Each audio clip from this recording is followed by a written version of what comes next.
This week on Badgerpod NerdCast, the Badgers discuss Big Bang Theory, Doctor Who, and Watchmen. Be sure to tune in. Rated PG-13. Hello and welcome to Badgerpod NerdCast. Today we've got a lot of interesting topics, and we got our special guest here from the Fine Young Capitalist. How are you, Matt? Pretty good. Nice to be here. You want to tell us a little bit about yourself, Matt? Just Sure. For everybody who doesn't know the whole... Just basic introduction. Yeah, okay. So hi, I'm Matt. I'm from the Fine Young Capitalist. We're this group that we basically get groups that don't normally make things to make things. Currently, we're working on a women's in video game production where we basically said any woman can come up with an idea for a video game. We get them to work with professional concept artists to visualize their idea. Those ideas are now online, so you can vote on the best one. And if we meet our crowdsourcing goals, we'll work with that woman to make her game, and then we'll give the profits to charity. We're also doing a production to get more representation in graphic novels and science fiction. So it's anybody who self-identifies as black can come up with a character for a graphic novel in the setting that we've done up. And we'll work with them to take the top 5 best characters and to make a graphic novel about that. Again, the profits will be donated to charity. All right, Awesome. Thanks. Yeah, it sounds great. We have a Yule Tolbert. Tolbert is a cartoonist who works with us, and he might be interested in hitting you up on that because he has his own personal project. Just a little bit more detail on that particular contest. Do you have to use your setting, or? It was he should just talk to us, period, because inevitably speaking, we like getting money from people and like having their productions happen. But for this one, it's just that we did it's a really low barrier to entry. The setting's done up. It's a superhero setting. It's got a full description of it, and then you can just write a character for that setting. We haven't even given much of a it's going to be an ensemble cast, but we're going to work with the people who give the ideas to actually make a narrative arc and everything. Okay, cool. It's kind of informational writing, as we call it. Oh, I see. We got Well, some other yeah, folks in here. definitely. We've got Dr. Randomer Cam. Hello. Tell us a bit about yourself, Mike. Evil Panda. I pretend to be a cartoon panda, and I confuse people online. I'm pretty sure I'm doing it right now. Yes, and I'm sure that the awkwardness quotient has just increased markedly, but also the what the fuck quotient. But that's why we love you, Mike. That's not my real voice, everyone. Ha, it's a head fake. Oh. Yeah. We've also got Sage Gerard. Hey, Sage. What? Tell us What what did you just? you're doing. Whoa! What the hell just, Sage? What the hell did you just rapidly eject out of your out of your mouth? I just said what? How y'all doing? Thank you for having me. Oh, yeah, you're welcome. Well, you're one of the hosts, so we sort of have to have you. Oh, Yeah. yeah. But Sage, why don't you tell us a bit about yourself? What do you do? And I know you have a big project, which is Kennesaw State University Men, right? Yeah. Basically, I'm a men's rights activist that works largely on colleges. Kennesaw State University is where I go to school, and it's where I'm trying to basically grow a flower in concrete by bringing men's rights as an institution to university campuses. And so far, it's been successful, and I know this because a lot of people in staff are really, really, really upset with me. And I think this only happens when you're doing something that actually gets results. And so far, we're moving toward Homeless Awareness Week in October, where we're going to do a canned food drive or something along those lines by collaborating with the Adult Learner Center. And so bringing awareness to the homeless, making sure that some of them get fed, those that come to the campus. And we have a conference coming up on November 1st. People can RSVP for free and come down, no questions asked. And on top of that, basically, we've just been growing, right? We've got media attention from Creative Loafing Atlanta.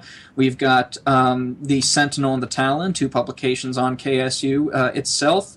Also got contacted from a freelance writer for the New Republic and the Los Angeles Times and PJ Media and all sorts of other places have just been kind of following KSUM's development. And we now have 12 members and over 50 people overall who are signed up for updates that are all KSU students. And basically now we're just kind of, we are men's rights in school and it's working. So yeah, that's pretty much what I've been doing. There's more to it, but that's like the big part of my life right now. Okay, and Rachel, I know it's hard to introduce yourself, so I'll introduce you. If you return the favor, tell us about yourself, Rachel. Well, I'm the host of this show some of the time, and the host of Honey Badger Radio, and I also blog extensively on Tumblr. I've camped out over there and made it my home. Like sort of like Sage, you're trying to grow a flower in concrete. Yeah, absolutely. But if you guys want to hear some things about atheism or men's rights or really just different little bits of nerdity thrown in, come on over to my blog at naughtynerdist.tumblr.com. Yeah. Okay, return the favor, Rachel. Come on. Allison Tiemann is over here in the house. Tell us about yourself, Allison. Well, actually, whoops. I think, can you guys hear me? Because I think I just had a massive mic failure. Can you hear me? Yep. Okay, good. We can hear you. No, it's not massive then. It was just my mind playing tricks on me. Well, I'm one of the three people, Hannah Wallen, Karen Strawn, who sort of created Honey Badger Radio initially. And that's me. And I'm currently doing a personal project, a web comic, a science fiction web comic called Xenospora. It's at xenospora.com. That is my baby. So that's... And I helped. Yes, and Rachel did the flats. And Mike did beta reading, and so did Sage. And I think James did too, but we don't talk about James. Anyway, so that's me. And so let's get started. And why don't we pull in Mike? Mike, are you ready? Are you ready, Mike? Mike. We're doing the Big Bang Theory, are we? Yes, we're doing the Big Bang Theory. Yes, we are. Go for it. Do it. Are you a nerd? Do you fall into that loose category of people who are passionate about miscellaneous subjects? And you know by now that anyone can be a nerd. You can be a sports nerd, you can be a music nerd, you can be a gun nerd, you can even be a food nerd. But there is one subject that will never make you a nerd, no matter how obsessed you get about it.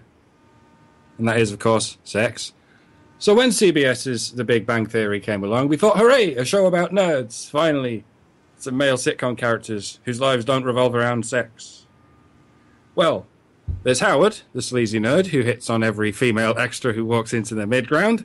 There's Rajesh, the super shy nerd who can't speak to, or in the presence of, any attractive women without being drunk. A quirk they really didn't think through before writing 7 seasons of character interactions. And, of course, there's Leonard, the whiny nerd, played by the dude from Roseanne, who's been in love with Penny, the every-woman narrative matriarch, only main character who isn't a nerd, actual girl next door, since the first episode. That seems to be the original vehicle of the show.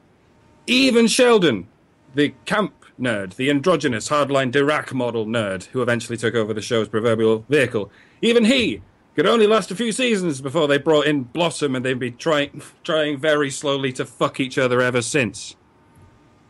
There are some occasionally unexpected bits of well-crafted nerd humor in The Big Bang Theory. Some of its characters are scientists, and some of its writers are scientists. There is a skinny vein of potential to be a worthwhile show, but it's very easy to miss it when it all gets funneled through the cheesy sitcom acting and the cute little puppet people doing it, the superficial characters they play, and the ludicrous and incessant hollering of the proto-marsupial studio audience. What you get is a few tiny scraps of meat and a huge bowl of sugar. Again, no one is in any position to tell you what a real nerd is. But how many millions of hipsters and trendies have to leave with the impression that a real nerd is a good-looking mangina with a laptop before it becomes something that most nerds can agree is a travesty? A left-wing Hollywood bastardization of nerds and everything they stand for? Perhaps. The representation of female nerds also leaves rather a lot to be desired, by the way. As I said, Penny is the baseline avatar from start to finish. She's always there to remind us that these people aren't normal, that people who understand science aren't normal, and hot, blonde, stupid girls are. So I personally am not about to tell you that the women ruined it, that introducing another main female character or two sent this show in a sudden gynocentric direction. This show is, and always was, a gaping hole pinned open by 4 different kinds of omega male waiting to be filled with pussy. You're right, that doesn't work. If you thought this show was going to break the Prince Charming mold, the Disney model, where the criteria for being an accomplished individual is being rich, handsome, and famous and getting the girl as a result, think very much again. As far as the majority of the Big Bang Theory's audience is concerned, a nerd is someone who is rich, handsome, famous, and getting the girl as a result, and has hundreds of delirious studio audience jungle birds caterwauling for their every sneeze. 10 years ago, nerd used to describe an awkward, flabby, computer-bound social reject with a neckbeard. I wonder what happened to that little trope. Wow. Yeah, don't hold back there, Mike. Tell us how you really feel, Mike. Would anyone else like to say a word or two about the Big Bang Theory? Oh gosh, I haven't seen it. I haven't seen as much about the show as I think I would. I don't know. I think I remember watching it, and it was it was sitcom-y, and I was just sort of, I didn't really feel all that interested in it. I mean, the start. I remember the beginning. The description about it had me really interested. And then I think I might have watched 1 or 2 episodes, and I said, and I just never picked it up again. And I really think it is because it's very one-dimensional, I think, for me. It doesn't really go very far. It's sort of... I mean, there are these cute little jokes everywhere, every now and then, but it's just kind of lost. Well, it's a sitcom, it's hard to expect it to... It's really important to do this thing in context. So, like, this is another one of, what's his name, Chuck Lorre's pieces, and he's actually been in television for a really long time. He started with Grace Under Fire, then he went on to Sybil, then he went on to Dharma and Greg, then he went on to 2.5 Men, and yeah, this is the last one in the series, so it's the Big Bang Theory. So he's been making sitcoms for, like, decades. And it's actually kind of interesting because you can see like how men have progressed like through the decades as sitcom characters if you like do watch all of those shows in a row. Like one of the things that is really important to understand is Big Bang Theory is actually I think it's still got its demo still women. So it's actually men written for a female audience, not even though it's nerds. So the characters that they're actually doing are supposed to be, like the target audience is basically married women above 30. And that's why that's kind of the characters that they're aiming for. That Penny is supposed to be, when they're watching them, it's actually that they're supposed to see themselves as her. When they were younger. It's supposed to kind of return to those memories. And the other characters are actually supposed to be a reflection of the men in their life, which will usually be their husbands and at this point, their kids. And that's why these characters aren't really able to grow up. That it's actually a means of just allowing them to actually relate to these particular characters. And it's actually a really good model for making this, like, getting an audience for the show and making it watchable in the current climate. Wow. Suburban moms are horrible people. If that's how they see their husbands and their children, wow, that's not a very good... But it's just they're like all of the characters are like really like children. Like they're not doing any complicated relationship stuff, and they're not like they're very much but they're very much in like a high school mentality, And this is this is how you set up an audience if you want that particular demographic as it was, because this is something that they want to watch with their kids. Like, you want to have the entire family watching it. So that's that kind of thing. Is it's like, it's not dark, and even like Howard isn't really engaging in sex as much as he's engaging in very elaborative role play. Like, whenever you have him talking about a sexual conquest, it'll be someone dressing up as a specific costume, and that's done on purpose. That you can allude to the act without saying the act, and it allows it to be childish. So it allows, again, like, it allows the parents to never feel uncomfortable with their children being there. Yeah, but the problem with saying that, they're childish that mothers can say, well, it's okay for the kids to watch, is why aren't the female characters childish? Or are they? No, they're meant to be, again, it's what the women are supposed to do is imagine themselves as Penny. That, like, again, in her relationship, no one completely understands their significant other, or his friends. And when you're having kids, no one 100% understands what their kids are doing. So her kind of confusion, but her, like, again, she's always depicted as being superior to everybody else. Like, keep in mind that, like, he did Dharma and Greg, where Dharma was considered to be, like, in control of all of the situations, despite being, like, a horrible hippie. So it's a deliberate attempt to just resonate with the audience. Okay, but that's the thing. That's what I'm getting at. Is like, so in order to resonate with 30-something suburban mothers, you have to give them a character that doesn't interact with the other characters in the setting on an equal playing field, and is in fact superior to the other characters on the playing field. Like, yeah. Well, she doesn't have any sexual agency as well. So, like, she's not really engaging in sex. Like, meaning that she's not actively trying to have sex. Like, she seems to, like, bounce into it a whole bunch of times. But, like, that's one of the other weird things about how they're kind of placing her, is that she is a sexual character, but it's always that other people are projecting that onto her. She doesn't control her own sexual agency. And this is, again, a way of just making women feel comfortable when watching this particular character, so you can sell them things. Like, sorry, from the perspective of, you're like, that's bad. And I'm like, yes, it is. But this is how we sell you things. So this is the structure that we would have set up. Okay, well, that sort of explains stuff, because I guess I'm just an outlier. As I would prefer a more equal playing field and more equal interactions between the characters, but I don't actually watch Big Bang, so I'm speaking out of ignorance. There is a good contrast show for this, because we are talking about, and I'm gonna let Sage say this in a second, but here's a good one. I don't know if any of you guys watched the Drew Carey show, and the main character was this nerdy kind of guy, and his friends were sort of complete dorks, but maybe not traditional dorks. They were, but actually no, they did go to comic book conventions and things like that as well. But you contrast the two side by side, and one is really, really playing it safe, and one of them is really talking about serious problems of being an older adult. Yeah.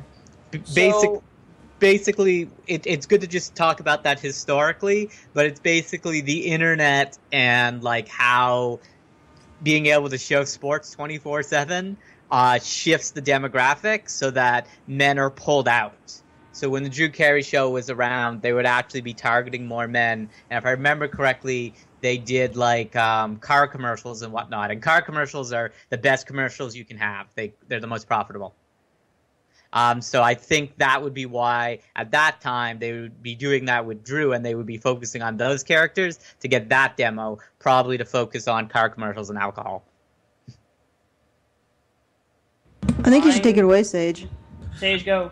Okay, so basically, The Big Bang Theory is a TV show that fucks up my Google results whenever I want to research cosmology. But I'm lying, I don't read. The Big Bang Theory is everything wrong with nerds. I mean, nerds are supposed to be passionate, awkward people. You can't make them famous. Big Bang Theory is a show that actually needs low ratings and sympathy viewers to be representative. They aren't even nerds. Some say you can't say what a real nerd is, but I say, yeah, you can. The real nerds are in their backyard sheds gnawing nervously on a welding mask while hooking up a motorcycle to a dehumidifier for some reason. A real nerd never brushes his hair, and his only family never asks him to pay rent for the basement because they're secretly terrified he will chemically alter their cat. Nerddom doesn't even fucking exist anymore. It's the new pop culture. We must distinguish pop nerds and the nerds no one ever talks about. Letting nerds into pop culture is like letting undertakers organize frat parties. We've given a supposedly awkward rich cocksuckers with product placement bar tricks delivering formulaic punchlines to a studio audience of warbling air horns duct taped to the on position. And everyone who watches the show thinks they're cool because they have Wolverine on their pillowcases. So let me guess what the next episode's going to be.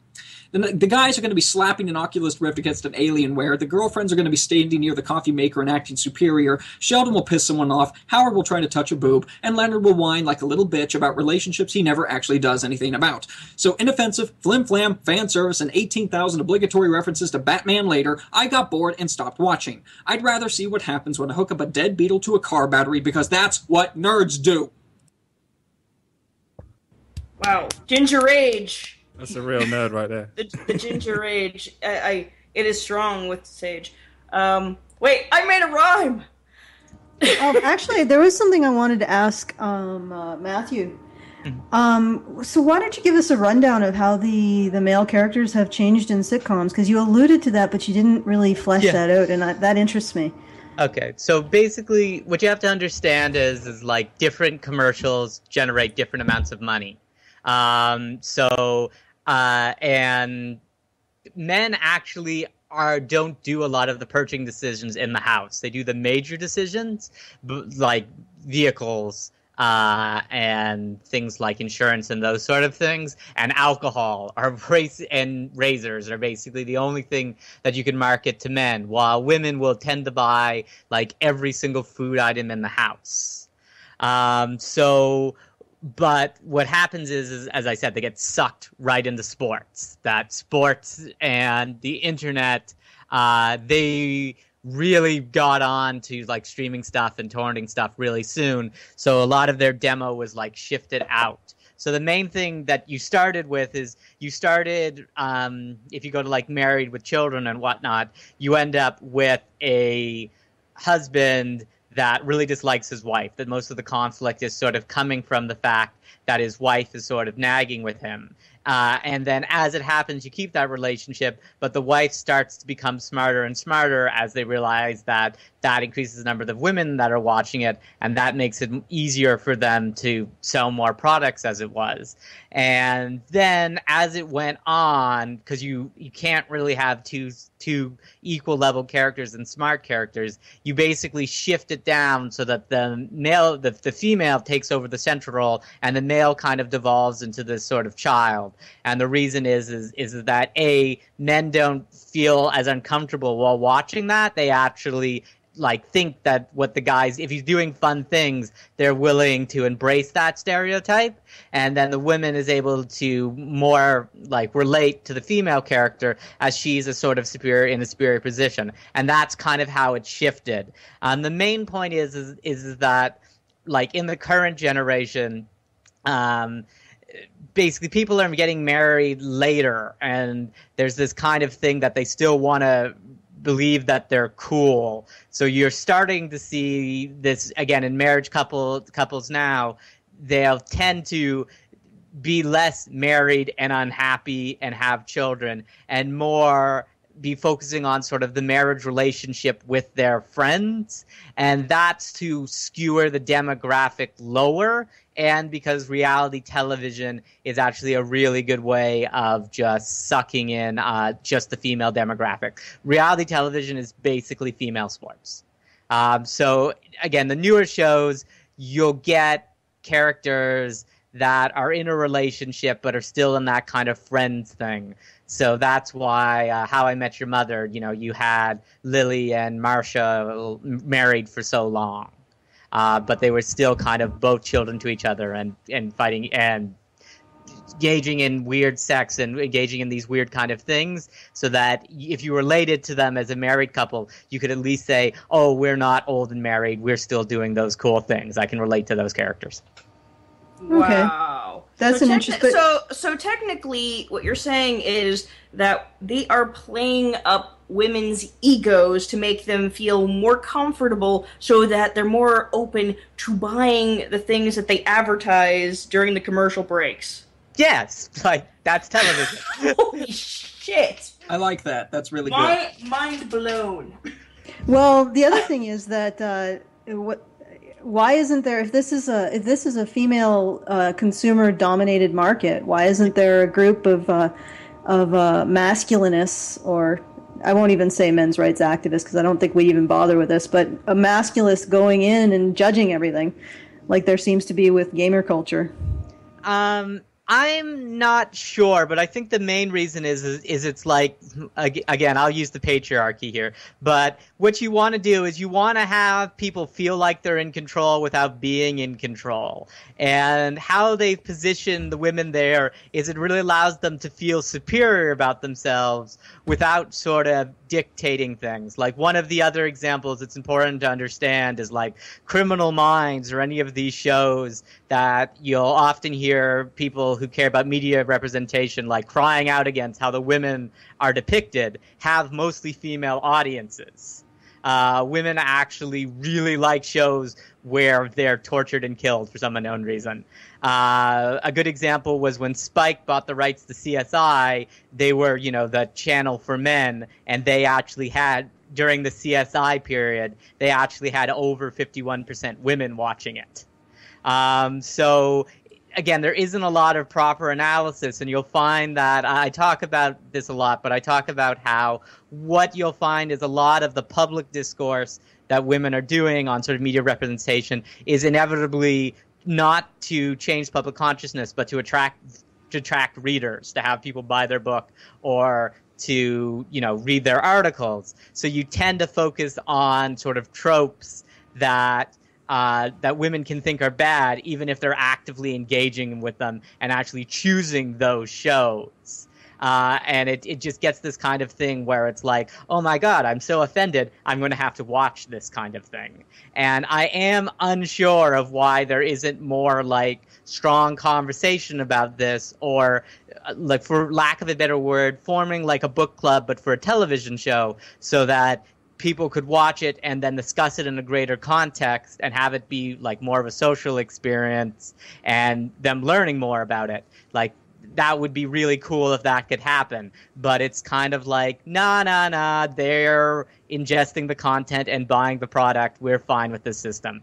And you'll find, again, even the people who are criticizing it are like, we're making money. People are buying our books and reading our news articles. Why change it? Shit.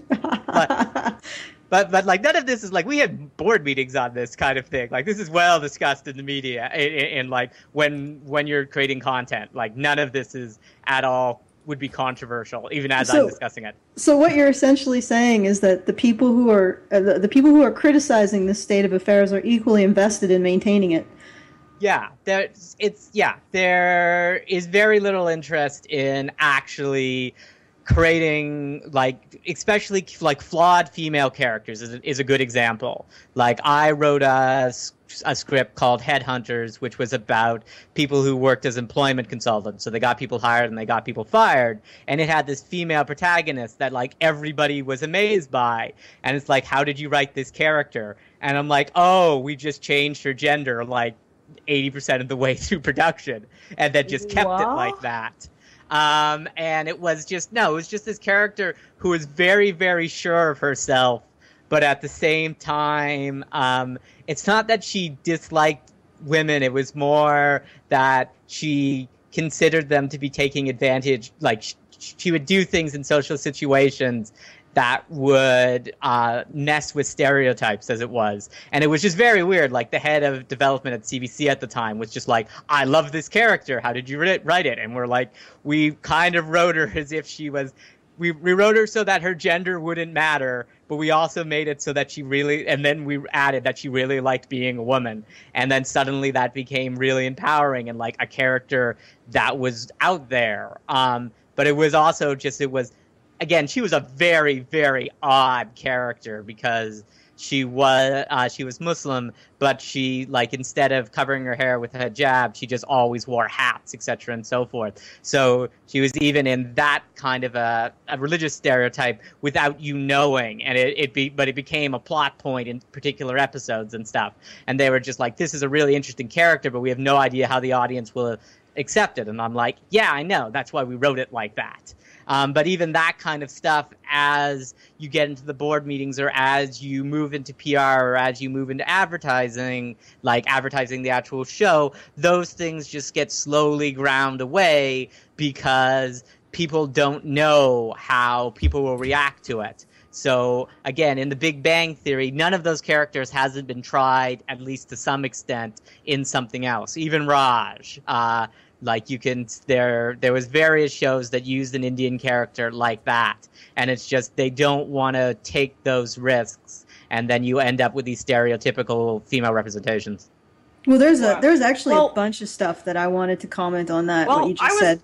Hey, Rachel, I'm talking.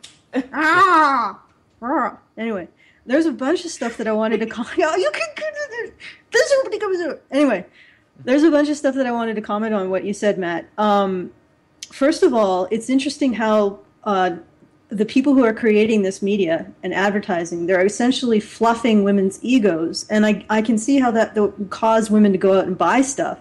Yes. Because it's a way of you get that letdown afterwards. You want to fill yourself up with a special thing and feel special, so you go out and buy.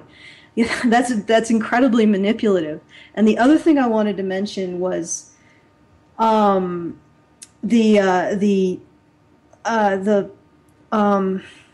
Penny being. Yeah. I know that she's not now the only female character, but it's interesting that in the show about nerds, it sounds like there are no nerd women, and I'm guessing it's that same issue that they don't know how to approach us, because I think that one of the big differences between nerd and geek women and the women that are being marketed to is that we see ourselves less in terms of our womanhood and in terms of our interests and our fandoms and our geeky, like various stuff, and it's just like I find that really fascinating. And I'm going to cede the floor to you, and then to Rachel. I'm sorry, Rachel, I can't actually see the thing indicating that you speak.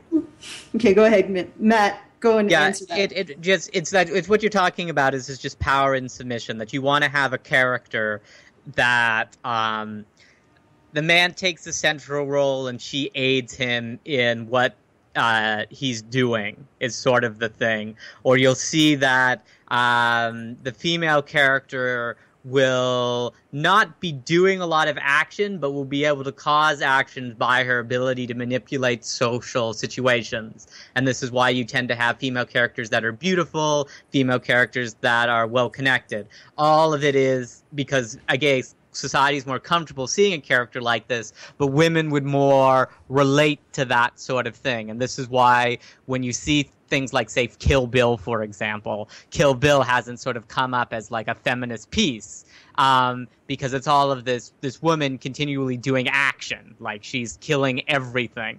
So even though she's like horribly empowered, it doesn't tend to resonate with the audience as much. And like even that show, that kind of a movie, again, it's obviously made for men, but it's still like the men are more able to relate to this character than women are. And this is, again, it's just there isn't enough language in society to be created so that women can actually digest these kind of characters. But even then, like, again, we did a project where it was like, why are you making the game? Because the game's awesome and it will make money. And then people, like, literally even people in the community for women technology were like, I don't know if women should make games for money. And I'm like, yes, they should. But that's a common cycle, a sociological construct. I just want to say something really quick, and yes, Rachel, I'll cede the floor.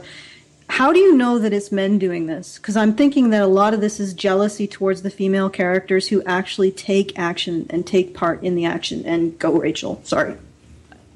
See, the thing about it is that for me, when you said like that men have more in common or feel more tied to the character of the bride in Kill Bill, I don't feel that's correct at all. In fact, I really that's actually one of my favorite movies. It's like I really do love that movie, and I really do think that they cover some female issues. I mean, her entire motivation is because she feels like the one thing that she had that did not belong to her previous life was now gone. The only thing that she was willing to give up her life for was now gone, and she completely lost it, of course. And she was also betrayed by her, her ex-lover and all that other stuff. I mean, but if you want to say that, though, there are a lot of characters, like male characters in action films, that people cannot relate to. I mean, who, or even in just regular films, like who can actually relate to Patrick Bateman? I mean, sure, you can relate to the whole feeling like you're conforming and things like that, but not everybody directly relates to these kinds of anti-hero characters, period. No, and it's important to say, like, just because, like, the line we use is, you're not statistically significant. Like, you can totally be fine with engaging with the bride. Our thing is, if we were marketing it, if we were trying to raise as much money as possible, we'd just let you slide. There is a problem, though, with the way that people go about writing strong female characters, because there is the Xena Buffy problem, which is that when they try to write a strong, capable character, they can't have people who are equally capable around them as much. They have a tendency to slip into that lazy writing and then just make the women incredibly overpowered and then make all the men incredibly incompetent. Yeah, the line that we use is a character isn't entitled, but it isn't. A character isn't defined by their abilities, they're defined by their flaws. And the problem in writing in television right now is being a woman is considered one of their flaws. But yeah, it's difficult to actually, like, again, what you're talking about here, where they kind of emphasize all the men to make her more powerful. That's, again, it is just lazy writing, but it is just because, again, you want to be able to tune into any episode of Buffy or any episode of Xena and actually, like, know the context of what's going on, even if you've done that halfway, even if you've tuned in halfway, and that's why they continually reiterate these points. Just really quickly, what do you mean by being a woman is a flaw? That when you're writing the character, that she has to overcome being a woman. So what you mean is she's an underdog. That's not a flaw. That's generally considered a flaw with society, not the woman herself. No, it's like, let's say you've got a character who's, like, has the ability to, like, punch stuff and fly. Those are less significant than, say, he has, like, a phobia, or he's lost his wife or something like that. Those are the points that you'll use to actually establish the emotions of the character. Because when he's sort of achieving, like, punching through walls and stuff, you don't really dive into characterization. And one of the things that, as I said, happens with when writing female characters is that writers tend to consider the being female to be a flaw, and thus they use it as a means of characterizing the character, which is only stupid if half of your characters are women and then suddenly they all have to get over this particular flaw. You know, I can see that. I still don't completely get behind characterizing it as a flaw. But no, it isn't, and it shouldn't be. It's just seen as, like, for lazy writings, or like how you'd structure a script. That would be it. And, well, I mean, not a flaw, as in, like, but as the idea that that's a character flaw versus trying to say something about society. not I don't know what they expect society to do, because obviously you don't get to be a grizzled anti-hero by society coddling you in blankets and giving you warm milk, which is what they seem to want to do with female characters, to turn them into grizzled anti-heroes. That whatever. But Sage, you've been sort of stepped on quite a bit, so why don't you come and Sage, did you want to say something? Yeah, I'm here. No, I'm here. We already kind of left the topic where I was wanting to contribute here, but I would say, though, that given the... I remember in our last show that I was on, we were talking talking about Attack on Titan, and Rachel and I had a conversation about the overpowered... what was her name? I forgot her name.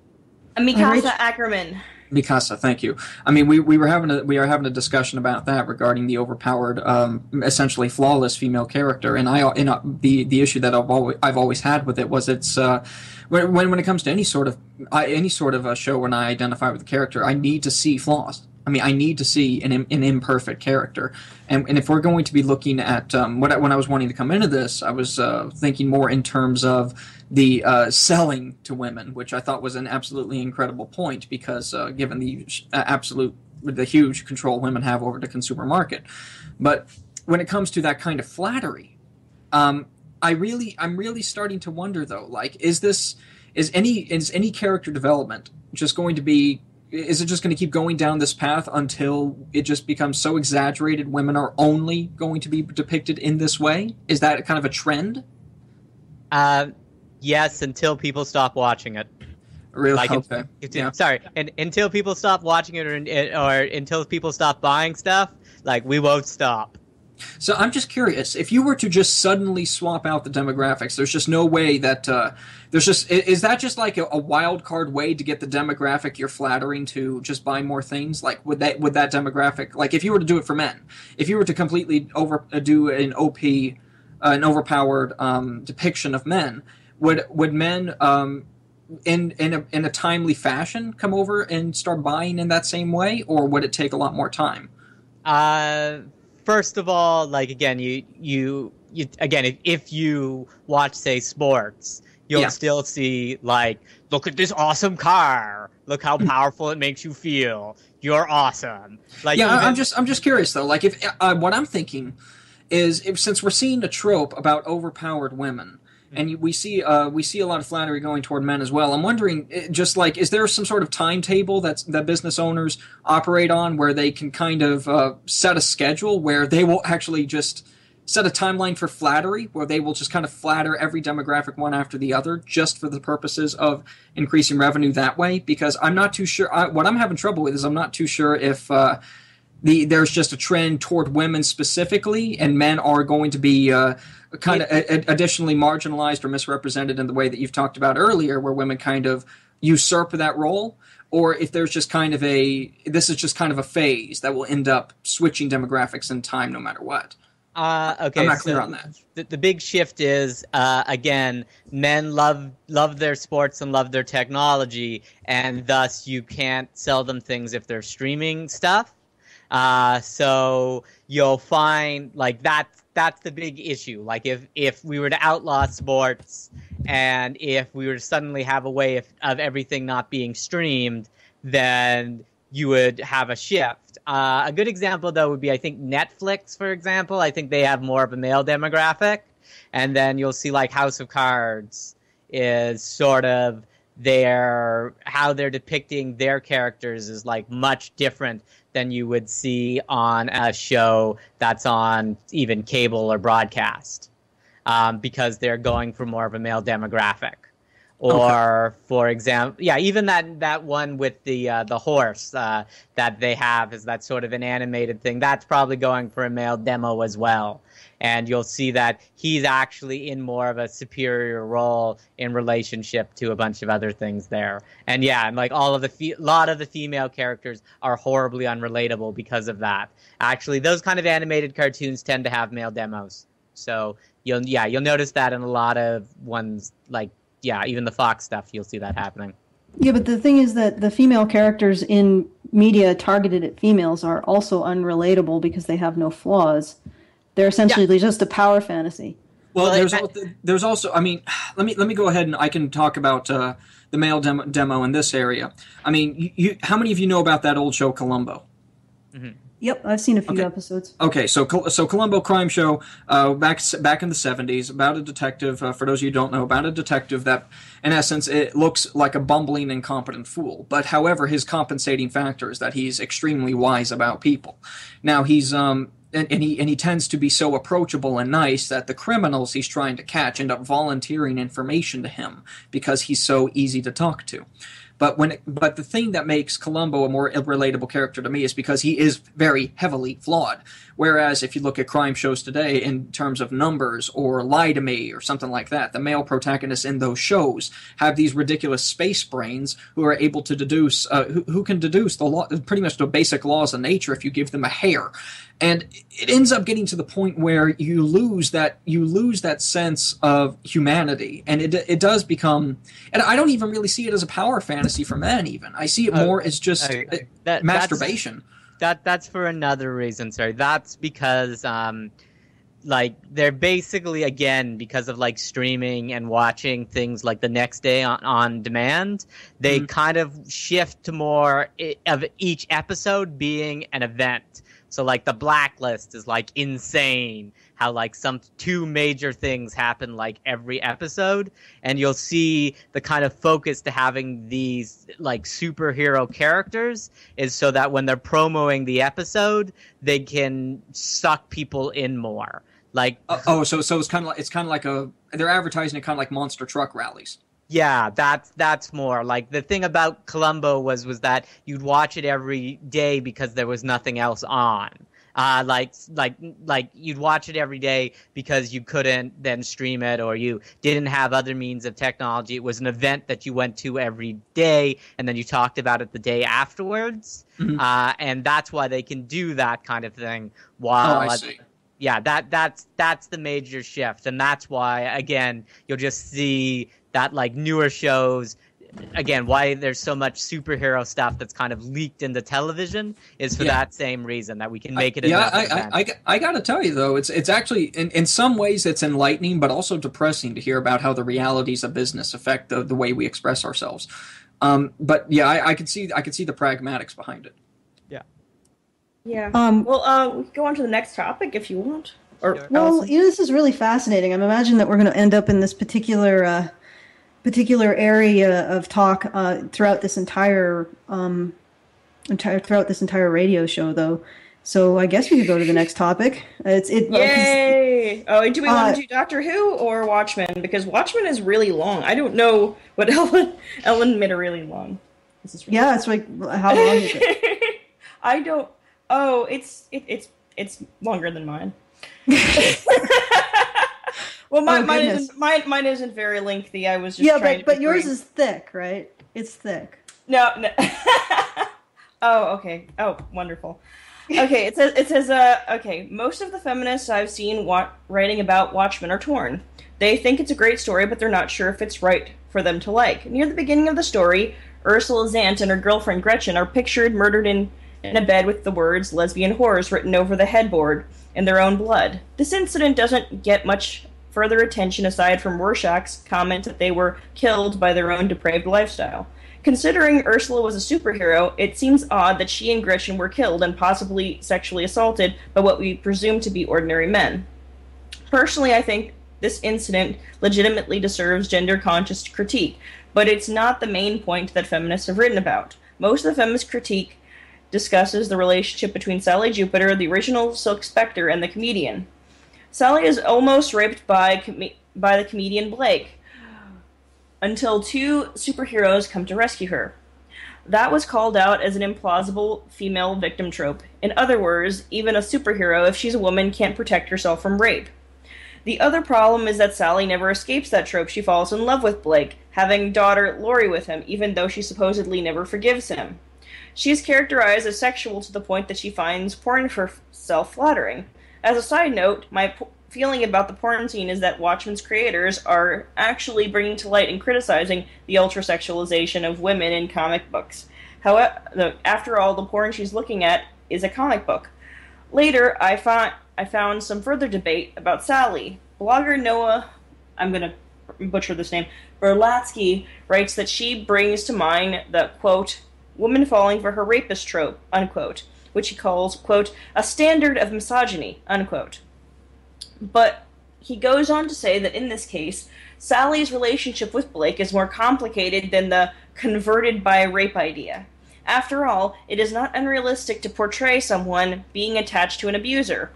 Is the depiction of Sally's life after her assault misogynistic, or is it just a portrayal of an uncomfortable truth? Finally, some have suggested that since Alan Moore is a man and presumably not a rape victim, he shouldn't be portraying this at all. Is that a legitimate critique?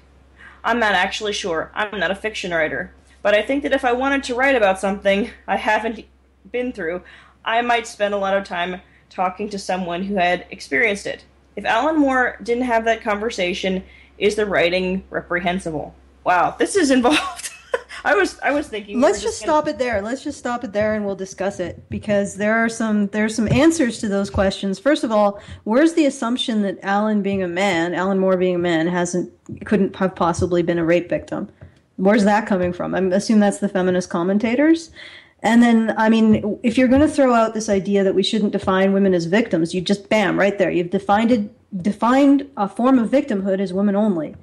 And then the other thing is, how is that trope misogynistic? A rape victim falls in love with her rapist, when that happens to male rape victims in fiction all the time, too.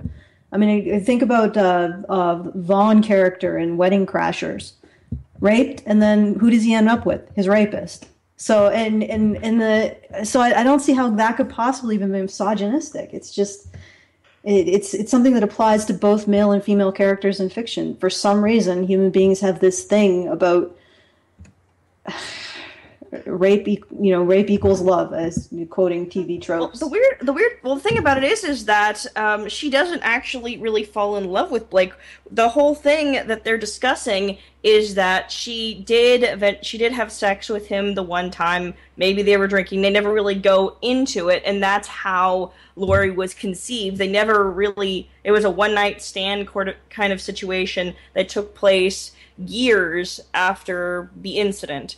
And she didn't really say that she loved him. In fact, she said that, that what was happening is that as she was getting older and she felt herself aging and the good old days going away, that they started to seem better and better, even the bad parts.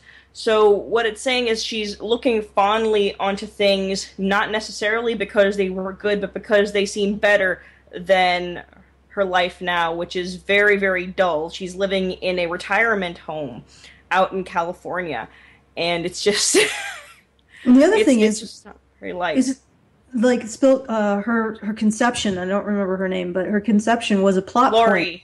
Yeah, Laurie's conception was a plot point because it led to Dr. Manhattan seeing the beauty in human life, because two people who hated each other actually, I don't know, it was an impossible conception. Yeah, that something so good could come out of something so terrible, out of, a person that was so terrible, and that there really wasn't much that really could be, there's no way you can make the comedian seem to be a nice guy, like, ever. Because he kills people, he's an almost rapist, he doesn't think, like, He doesn't have any qualms about, punching a woman in the face, is basically. He doesn't have any problem with shooting a pregnant woman. There is nothing that is really all that great about him. But he has no qualms about hitting a man in the face either. So at least he's equal opportunity. Or killing children. And I remember he gives this sort of monologue to Moloch, who is his who is an ex-villain and has cancer, and while he's totally drunk, losing his mind, basically saying that, he did a lot of bad things, but nothing like this. And that he was really feeling terrible about it. And the thing about it is, we don't know what was really going on in Comedian's head. There's nothing really, you can't really excuse any of his bad behavior, but you start to understand why he was drinking all the time. He did a lot of bad things. He's rather, would you call him amoral? He doesn't really. Well, let's put it this way. Rather than having our particular moral conceits, he's violent towards absolutely everyone. Yeah. So he doesn't exclude any groups of people. So in that sense, he's sort of an equal opportunity psychopath. You wanted to say something, Matt? I could hear you. Well, I was just going to say, like, again, it's just important to understand in context that, like, after the Watchmen, Alan Moore went on to write Batman: The Killing Joke, which is it's a long book on the Joker, basically, and it defines a lot of his mythos and a source of psychology, like, of him. So the comedian and the Joker actually, like, share a lot of concepts. There's just one of them is more like of a protagonist and the other is a pure antagonist. So it's like, again, like you can see a lot of what they were kind of coming up with the comedian would eventually be taken into, like, almost used as sort of a trial run for some of the tropes some of the ideas that were then moved into Batman: The Killing Joke. But again, I was reading the feminist paper on it, and I'm like, Alan Moore wrote Lost Girls and From Hell. And if you're, like, complaining about The Watchmen, then you then don't read the rest of his work. Yeah, yeah, absolutely. But I think the thing about and I haven't read that particular comic, The Killing Joke, comic. Actually, now I think about it, never mind. Anyway. The thing about it is that the whole point of the comedian, where they talk about a bit about his psychology, is that he is not he is immoral for a reason, because he sees that human beings, that mankind as a whole, or at least in his mind, is savage, and he is just not hiding it. He is the person who is not hiding the savageness of humanity, the terrible side of humanity. He's not sweeping it under the rug. He's engaging with it full force.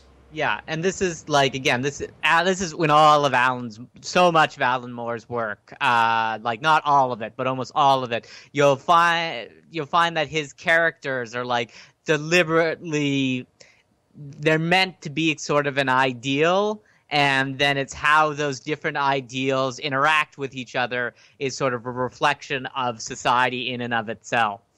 So, again, when I'm reading these sort of criticisms, I'm like, these aren't supposed to be realistic representations of characters. These are supposed to be, like, more manifestations of ideas and how those ideas interact with each other. So to project, like, a standard sort of character trope onto this kind of thing is not, like, I understand why you could do that, and you could then criticize him maybe for doing lazy writing for that, but it isn't moving into that stereotype. It's just like these are their structural ideals that he's trying to kind of move.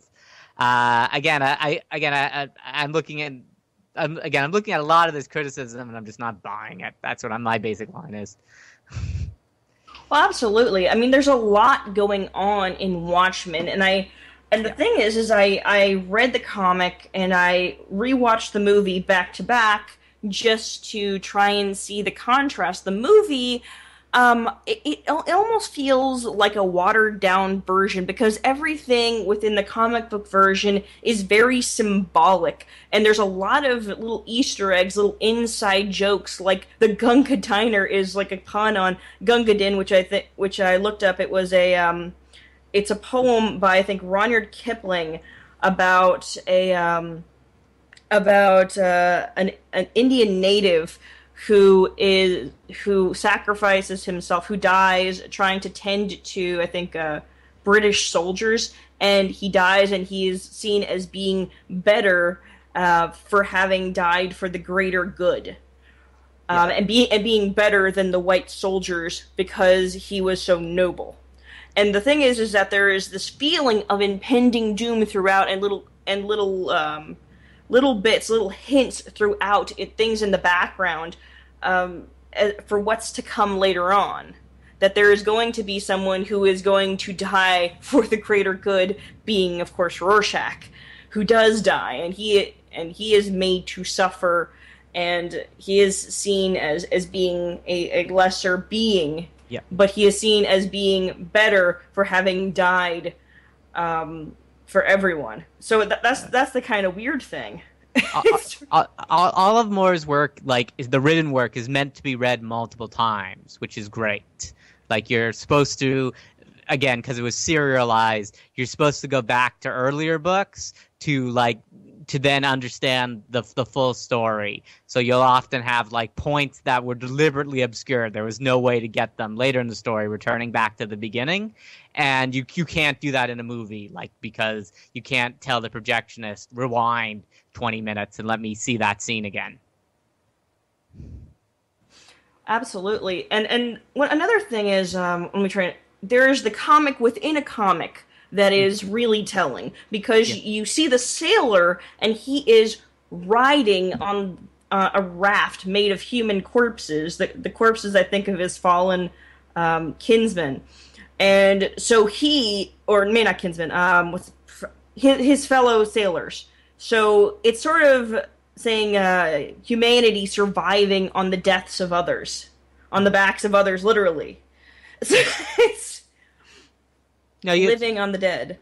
Yeah, no, he just, again, he does this kind of symbolism in all of his work, and he, again, it's meant to be to basically break down culture, create ideals from that, and have them interact with each other.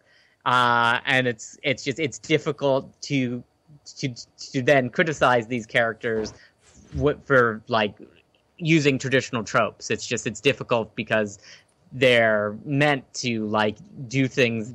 They're meant to act in very particular ways so that even the audience can know how they're going to act beforehand. The characters tend to you tend to know how a character is going to react. It's the situation that puts them in that creates the drama. Yeah. There's a lot of stuff going on in Watchmen that you could write probably 5 books on just the philosophy of Watchmen, for the different character perspectives, even Dr. Manhattan.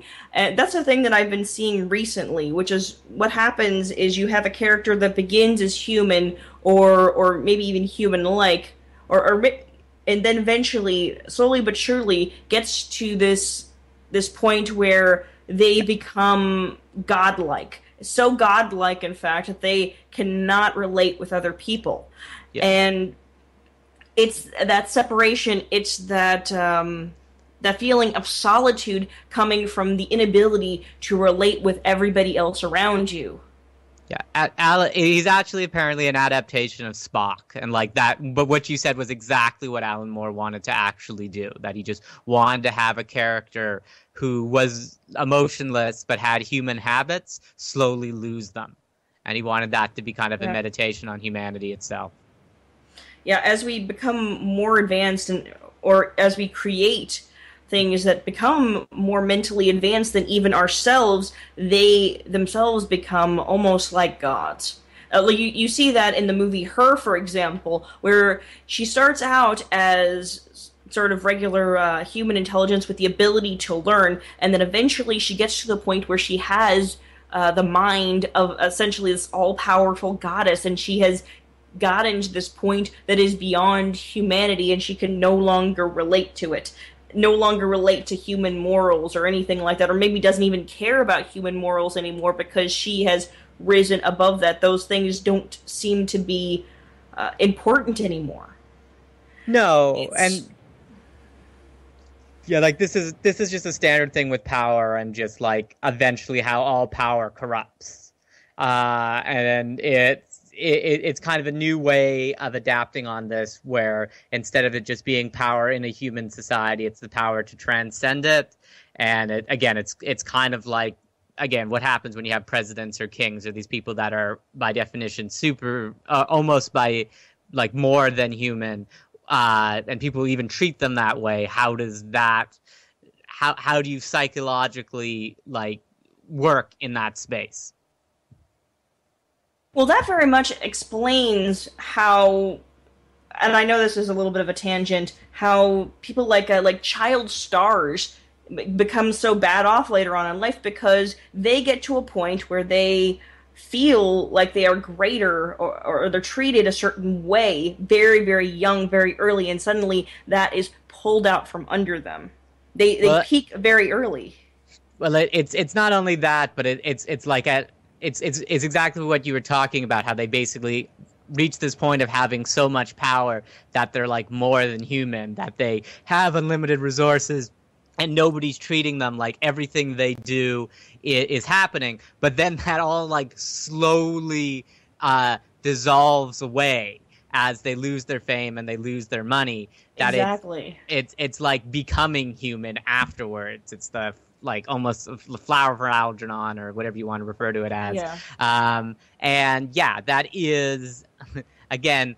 I've only occasionally dealt with those sort of people, but it's a really weird thing because it's like you've actually like there's sections of your.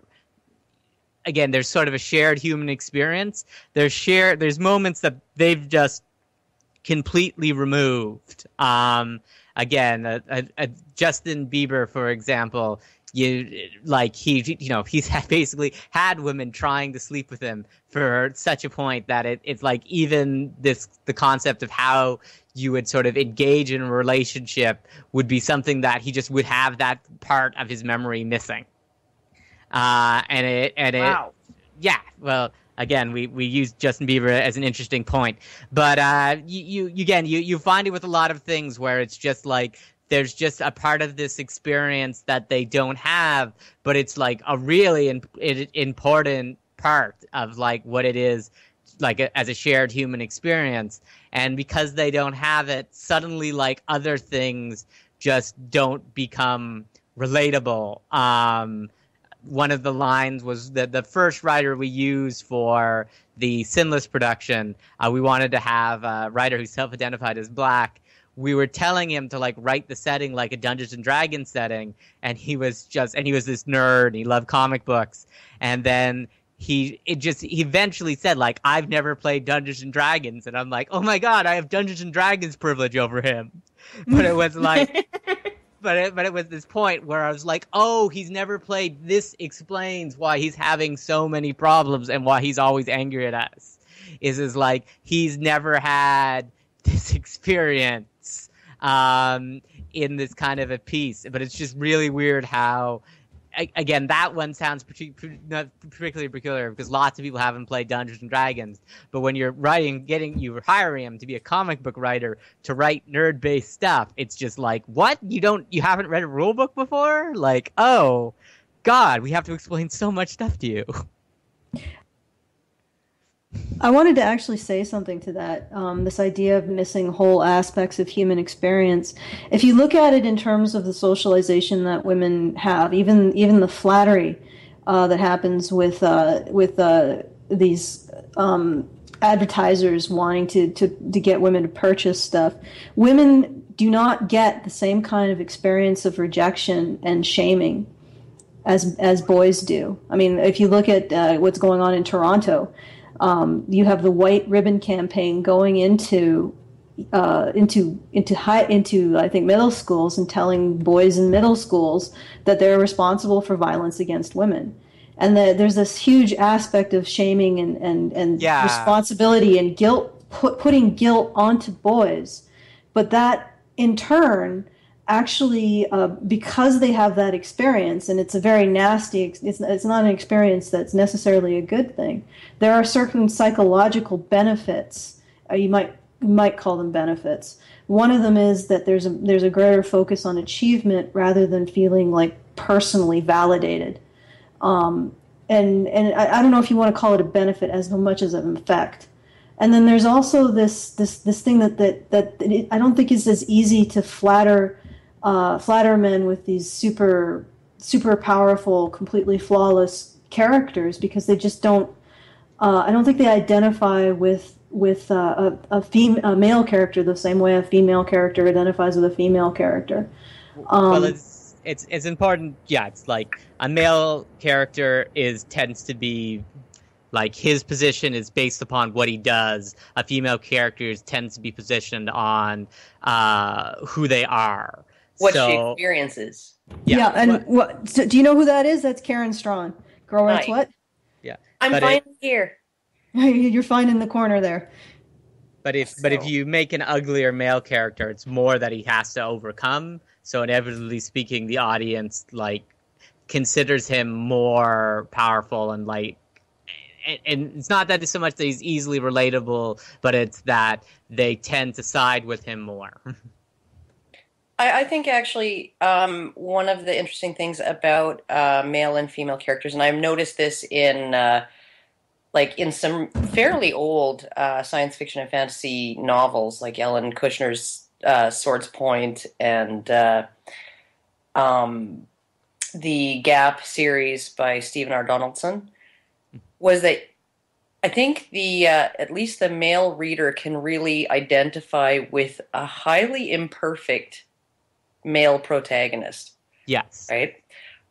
And there's a reluctance, I think, on the part of male readers to accept that degree of flawedness in a female protagonist. It's almost like how can you present a woman as something that's that far from perfect, right? She you should be showing her in the best possible light.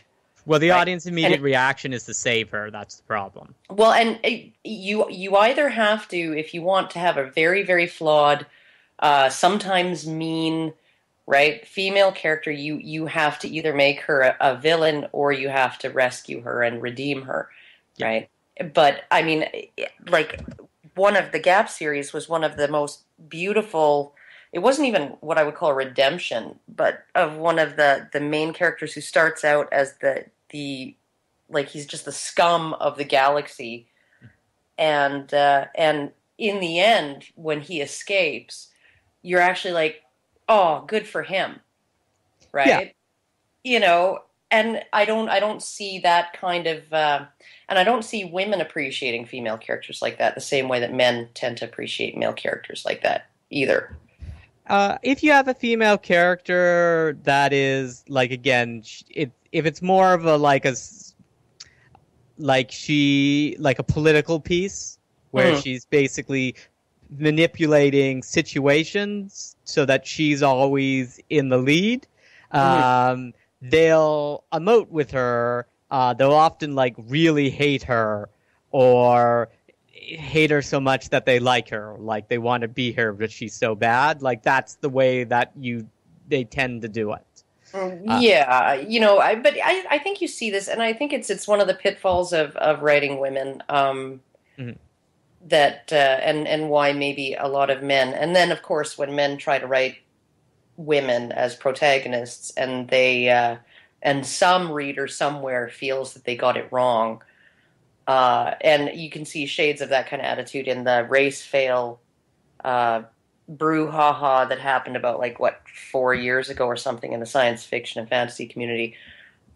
If you're obligated to write characters of this type, but if you don't write them so that they please everyone who identifies as that type of person, right, then you're a racist or a misogynist or whatever, right? You're a epic fail, right? And so I think that a lot of male creators may shy away from writing females as protagonists, and they just want to keep them as supporting characters because it's safer. No, you're right there. I find, again, it's sort of difficult to deal with criticism when another person is seen to be the expert, especially when they're not. Well, I think as well too. I think that criticism is criticism, right? And we all can, basically having written and been involved in the romantic and erotica writers community. I mean, we know what a Mary Sue is. We know what a cardboard cutout female heroine is. Where she's just the placeholder for the reader, and she doesn't really have a personality of her own. And we know all it.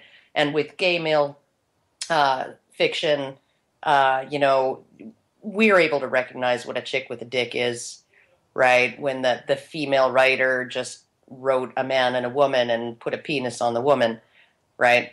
I mean, like, there's plenty of room for those kinds of criticisms, but I think when it comes to certain things like being angry at how a woman is represented, or being angry at how a black person of color is represented, or in many cases, lesbians especially, you look at the intensity of the criticism, right? And how the criticism is not, you wrote a bad character, or you wrote a subpar character, but you're a bad person, right? And that's, I think, that the difference between criticism and what tends to happen when an author or a writer or creator sort of flubs a little bit with stereotypes or all of this, right? Like, and what's Anita Sarkeesian's shtick, right? This isn't just, being lazy, it's misogynist.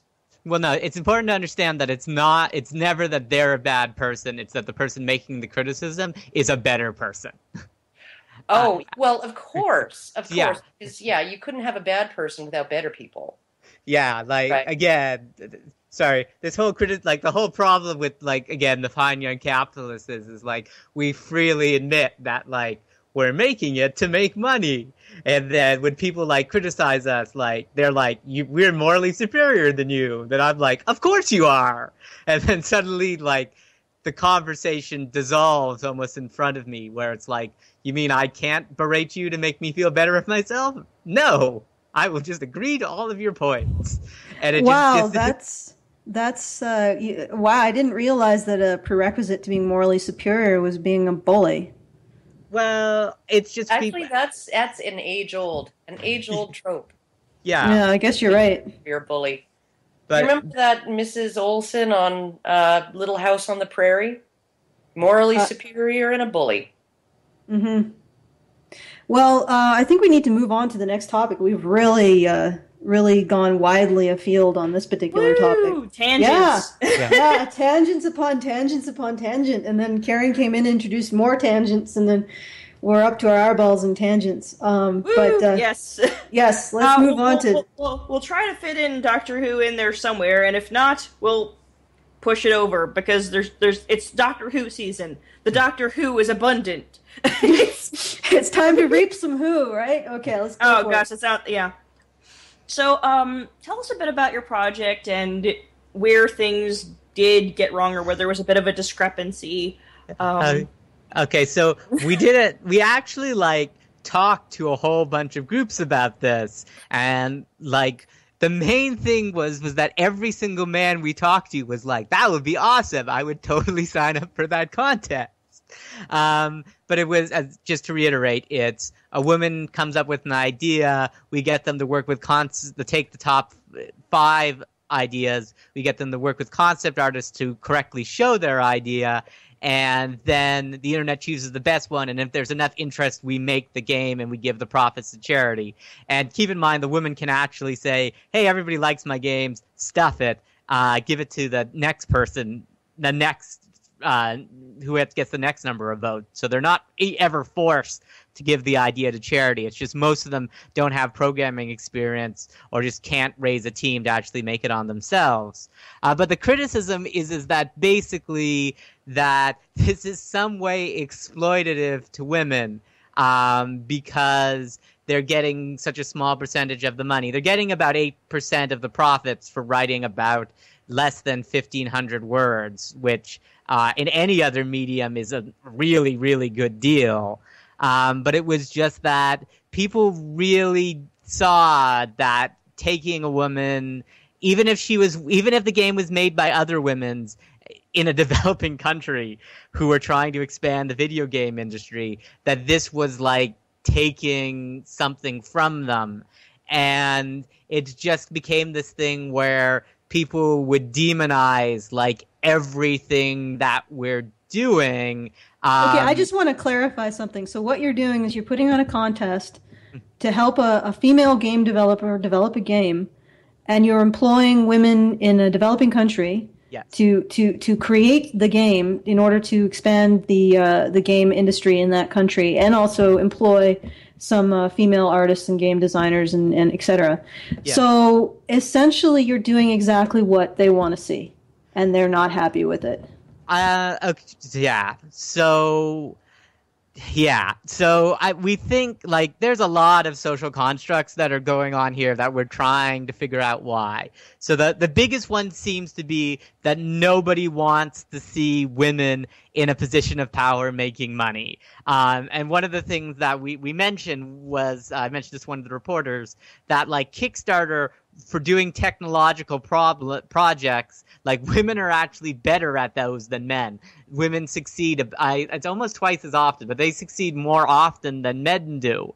Whenever it's a project that it's like they're dependent upon somebody else to make the project. When it's like this project where we're like, no, we only want you to give money because you think it's going to make money. You're going to get the money back. It's just going to be a donation to charity in your name. They're like, no, none of that. It's like, if the patriarchy's still involved, if the women if we're still like saving her, then it's okay. But as soon as we take that out, there seems to be a lot of pushback on that. And again, it just kind of becomes like, why aren't you, supporting? Again, it always spirals down to like, why aren't you supporting women artists? I'm like, we are hiring women artists. I think you're. So what you're saying is feminists are essentially not supporting something that doesn't cast women as a victim. In fact, it casts them as an equal partner in a capitalistic endeavor to make money. And what you're saying is that we, as a society, we're far more willing to donate to a woman than engage in a partnership and invest in her with the expectation that she make money and return on the investment. Yeah. Well, and I think that what you're finding is whatever you want to call it patriarchy. I would take issue with that particular word, but if that's the nomenclature you want to use, I will use it for the sake of argument. That I think you're finding that feminists are essentially a branch of it. Well, I think, again, we like to just say that there's like lots of different versions of it, and like some feminists like got it right away. But there was this thing about, again, like to make it clear, when we started it, we didn't get that much feedback, and then there was a lot of controversy happening in the media. And because of that, 4chan found out about the project, and they started giving us money. And after the second day that 4chan gave us the most amount of money, I just tweeted that out, like, thank you, 4chan. And then suddenly it was just like, A, 4chan was happy because they were actually helping women. But B, it was like, you can't say that 4chan is helping women. And I'm like, I can't change reality. Like, they clearly are. And yeah. But I'd just like to, I know he's promised to be gentle, but I'd just like to revisit this point. I mean, if you're looking at the people who are arrayed against your project and you're looking at the people who are pushing it forward and keeping it viable, there's a definite demarcation here. Well, and the majority of the people who are trying to destroy your project are feminists. Well, like, our big point here is, like, it seems to be that it's like they're not allowed to get in on this feminist thing. If we let anybody through the door, then it's going to ruin it for everybody. And I'm just like, that's not really how it works. And it's like, who said that? And I'm like, well, Audre Lorde for one. And it's like, you're not allowed to use Audre Lorde in that context. Like it's like I keep saying the master's tools was never dismantle the master's house. The line is basically that unless you let everybody in as part of the movement, you'll just be fighting constantly and never winning. And then they're just like, you can't use that quote. And I'm like, that in context, this quote is actually very good. But yeah. What bothers me though is how often that they will sort of act as sort of like an exclusive club that you have to pass a whole bunch of tests, often tests in mental gymnastics and cognitive dissonance and double standards and all kinds of other stuff like that. Yeah. In order to pass and get in. But on the other hand, they will very, very glibly state to anybody, oh, so you believe in women's equality? That means you're a feminist.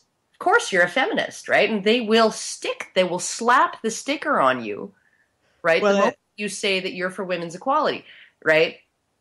At the same time, you're just one of their useful idiots. If that's what you're there for. You're there to stand you're a body under the banner. So that when that politician looks out of his window, while some feminist is saying, I'm a feminist speaking on behalf of feminists and women, and I want you to pass this law, and he looks out and he sees this big, huge banner, and there's all these people milling around under it, right? And half of them just got slapped with a sticker because they believe in the dictionary definition of feminism, but none of the feminists who are in power, none of the social justice-y, progressive, feminist people who run women's studies programs, who run domestic violence shelters, who influence media, like none of those feminists have any use for them, but other than as bodies under the banner. And the moment that you question anything or object to anything that they do, you're out. Well, no, like the biggest issue was that a lot of them didn't understand the project and really criticized it. I think they did. And it's just become this thing that I have to apologize for being like punched in the face. Like, I'm sorry I made you all ultimately look. Well, wait a second. I think from what I've understood, I have been following this for a long time. I do know that there was a discrepancy about the money, how the women were getting paid, and also the trans policy. I think that was what they began to attack. And then that's what began the boulder, the snowball effect, as it were. Okay, if I were to write a 100,000 word novel and shop it to a traditional publisher, right? They would give me an 8% royalty if I was lucky. Yeah. Right? Yeah. Okay. That 8%. That is, like, complaining about that is total bullshit. Yeah. Right? Just as for having women work for free on making the game, that's their time and their choice, isn't it? Well, they weren't working for free, were they? They were being paid. Well, every single woman, like, the people who came up with the idea, they get their art for free and everything else like that. Every other woman involved in the production was paid. We made sure of that. There has been this thing that if the woman's idea gets made, what if the game's a complete failure? And I'm like, well, we might just give it back to them afterwards. Like, we might supersede all the rights to them. Yeah. Like, yeah, no, you were absolutely what your deal was. It was essentially boilerplate in the industry. Yeah. Right? And so don't give me any crap about how they misunderstood, and they thought women, that these people were objecting to women working for free, because there was nobody was working for free except for the idea creator, right? The creator, just like a novelist who writes a 100,000 word novel and tries to shop it somewhere and nobody wants to buy it. That's me technically working for free, right? And if they buy it and they sell it, they're only paying me 8%. Yeah, and as I said, they got all their art and everything else like that, so it was at least a prize of some type. Like, we have no problem with them using that to then, like, get funding from somewhere else. But sorry, Rachel, I just wanted to say this. Go on. Quickly. I gotta keep my elbows, though. Keep going. Go, Allison. Yeah, I never actually got into saying what I was going to say, is that the situation where I'm seeing is you're expecting people who have a racket around women remaining victims to tolerate this challenging the narrative. This is feminism in its powerful form. You can say that equity feminists or on the ground feminists or coffee shop feminists or all kinds of other things. But feminism is an institution that uses female victimhood to get stuff, and you were challenging it. But anyway, go ahead, Rachel. Or actually, Matt, respond. Just to set, the biggest problem was that, yes, I know a lot of, again, I'm not gonna. The victim narrative is used. It was just in this particular case, they were kind of gloating over the fact that they crashed our site. Of course. And it's just been this thing where it's just like the mask really fell there. Like we almost They don't want women to succeed. They want women to be victims because then they can use them politically. Yeah, frankly, your trans policy was perfectly reasonable. I'm guessing it was there to keep people like my boyfriend, who's 6 feet tall, 260 pounds, and covered with hair from head to toe like the evil panda, covered with neckbeard. From him going there and saying, well, I identify as a woman and I want to enter this contest. Well, it was actually like I do want to tell the trans story, which everybody I enjoy, but we talk to so many people about it, and no one will address the issue of like, what do you do if the person's just lying to get something? So even like the San Diego Transgender Law Center, we have a letter from them saying we won't give an answer to this question, and I'm like, that's not very helpful at all. So we went to 501 Church, which is a social outreach center here in Toronto for the LGBT community. And we went there. We like to talk to somebody. We're running this video game contest, and we'd like to allow people who self-identify as women to enter, but we don't want people to lie about it. And the guy just went across the desk, and he gets in front of me, and he's like, what if I identified as a woman? And I was like, oh, okay, well, here's an application form. And he just looks at me and he's like, no, I was just saying that to make a point. And then I literally look at him, I'm like, now you see the problem that we're having. And it was just like, I think if I had like basically defecated on the floor, he would have been like less like pissed off than the moment he was at that moment where he was like, did I just say something transphobic and this white guy just caught me on it? It was just like this weird moment where it was like, you just lied about it to prove a point. They might lie about it to prove a point as well. We want to make sure everything's safe. How do we do that? And he was just like, I'm not talking to you. Talk to this person. And that person said, the language you should use is any member of the LGBT community. And we wrote her back, I don't think that gay men like to be called women anymore, nor do queers. Like, I don't think that gender identity and sexual identity should be confused in that way. And then they didn't write us back. So, like, there was a lot of, like, groups that we talked to who just would either not answer this question or would answer it particularly poorly. And what we actually went to is the homeless shelters, because they actually deal with so many trans individuals, and they actually have like, we'll only have so many spots open for women, so many spots up for a man. And I said, how's this issue come up? And then we say, yeah, you just ask them what they identify in at the beginning, and then you tell them which is open. It's that they can't change their change their identity once they've gone through the door, but they can self-identify with whatever they want. And we're like, oh, okay, that'll be the rules. They can't change their identity from the beginning of the contest. And that was the only thing. You could, transitioning was totally up to you. It was just you had to make that decision before the beginning of the contest. And about 8% of our contestants, nobody lied about being trans, but 8% of our contestants were people who lied about being men. They usually just made up false profiles, like they pretended they were applying under their wife's name or whatever, and we found out about it. Yeah, I heard about that.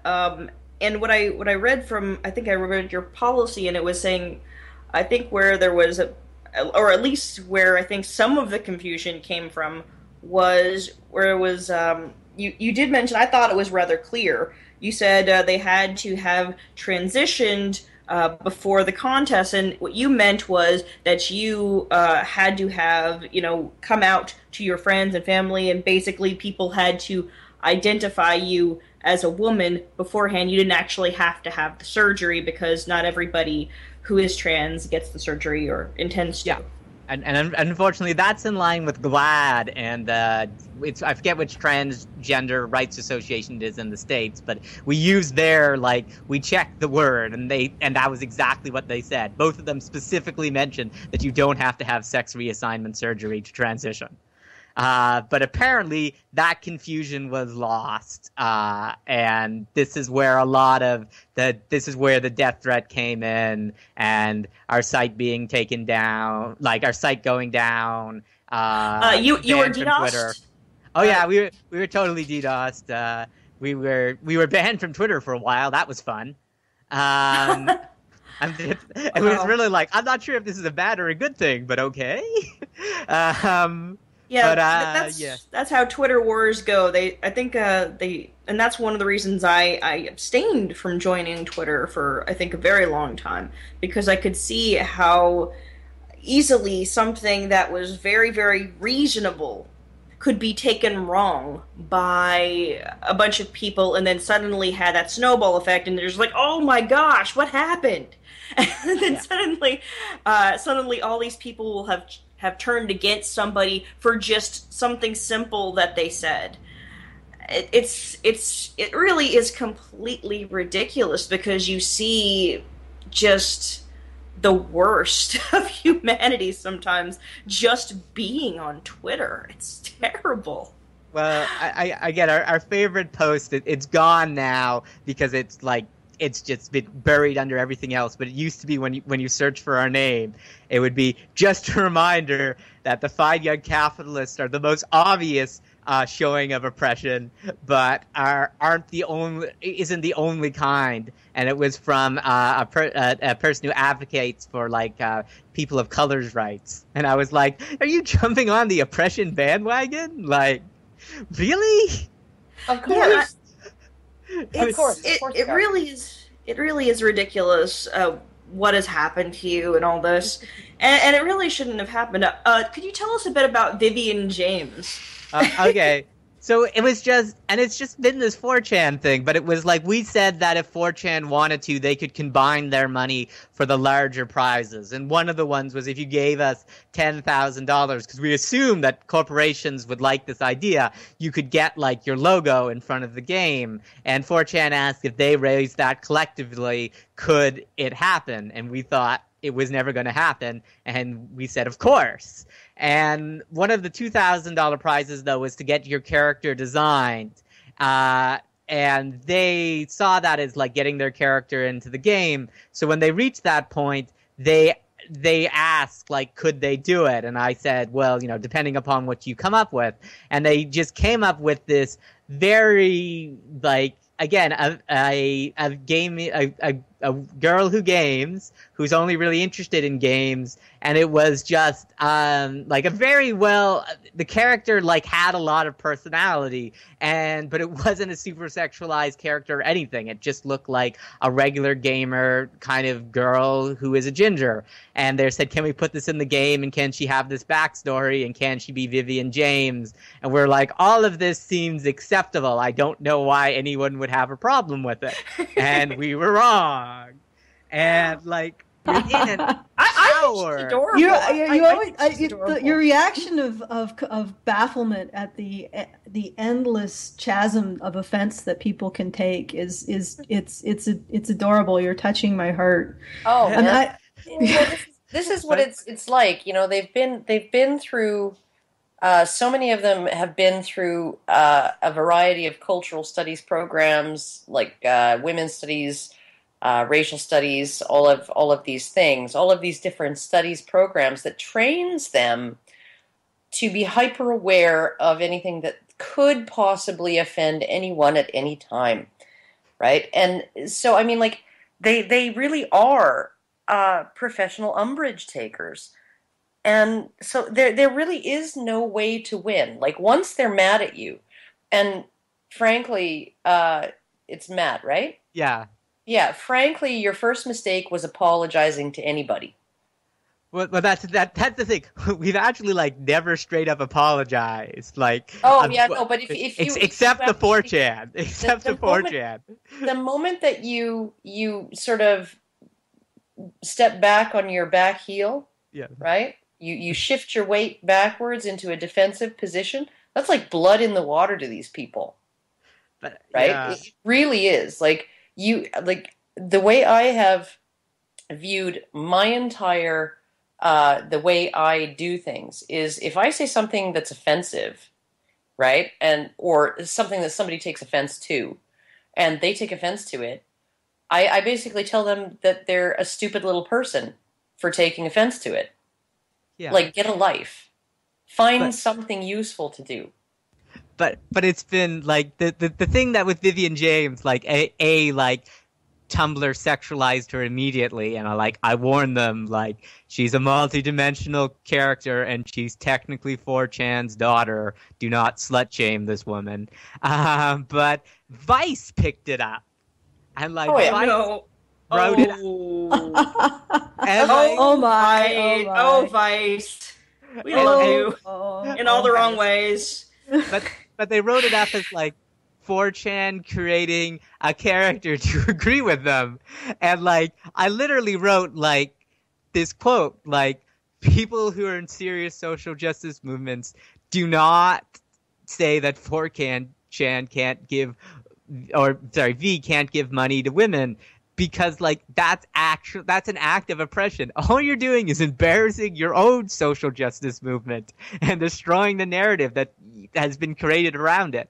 It's like, if you want to destroy the narrative, support 4chan, but you're just going to make yourself look silly. And then she quoted, like, she took the first line about you're oppressing 4chan and like integrated it in, like, not taking the lines about don't do this because you'll look stupid. And then like Vice's Facebook page, like, just the Facebook comments for this particular page just like emptied up with like, you're incompetent and you've never done any research on this topic. And they had to take it down, and we wrote a post about it saying like how the sins of the father aren't the sins of the daughter, and Vice shouldn't imply them, that Vivian James doesn't follow her father's like footsteps and everything else like that. And I'm just like, Vice, you're looking like utter idiots now, and we warned you about this. Like, don't. but it's been like, that's so funny. Well, the thing is that they're treating this character like someone who can be violated, really. But the mere act of her creation was a violation. Yeah, it was appropriation. Appropriation of something. Because we all know that every single member of V, right, is a neck-bearded straight white male, cisgendered, and a patriarchal oppressor, right? And how dare they even, have the gall to create a female character, and a cute one at that. Yeah. She's adorable. I love her so much. She has such tired eyes. She's like, I just need to get past this level. It's like 3 a.m. and I do not care. It's so awesome. Like, it's like, no matter what you do, you will be in the wrong. They have declared you an enemy. Now you're marked for life, Matt. Yeah, but it's...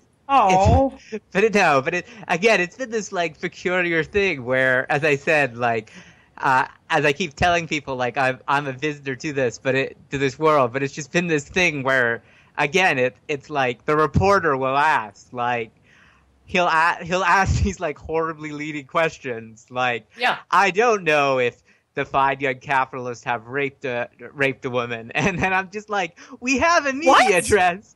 No, they'll keep they'll continually project like that this character was made as a means of harassing women in the industry. That they'll say things. They'll start to question. No, I mean, heaven forbid that you should suggest that women get into the industry on merit.